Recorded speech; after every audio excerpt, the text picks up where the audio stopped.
Apie kalbinės teisės. Kalbinės teisės yra bendrųjų žmogaus teisių dalis, įtvirtinta dar visuotinėje žmogaus teisių deklaracijoje, greta kitų pagrindinių teisių ir laisvių. Tai yra mūsų teisė viešoji erdvėje, viešame gyvenime kalbėti mūsų gimtąją kalbą. Laisvose valstybėse nesikišama į privataus gyvenimo, į šeimos, į religinių bendrijų ar tautinių bendruomenių kalbą, bet kai mes išeiname į viešąjį gyvenimą ir viešąją erdvę, pradeda galioti mūsų konstitucijos 14 straipsnis – valstybės kalba, lietuvių kalba. Kągi mums suteikia šios nepaprastai svarbios teisės?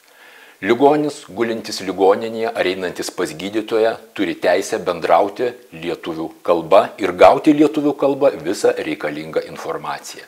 Prekybos centruose mes turime kalbinę teisę reikalauti, kad su mumis bendrautų lietuviškai, kad ant maisto pakuočių būtų parašyti lietuviški tekstai, nes mes turime teisę žinoti, kas tenais, apie ką tenais tiesiog kalbama. Mes turime teisę žinoti, ką mes valgome.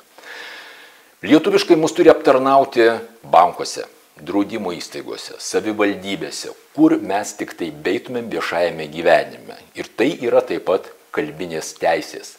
Kalbinės teisės yra tai, kad mes galime savo vaikus leisti į lietuviškas mokyklas, kad mes galime studijuoti universitetuose.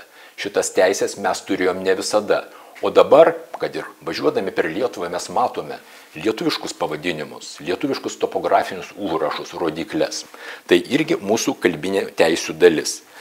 Mūsų kalbinės teisės aprašytos teisės aktuose, bet jas labiausiai saugo ne valstybės įstaigos, ne valstybės institucijos, bet mes patys Lietuvos piliečiai.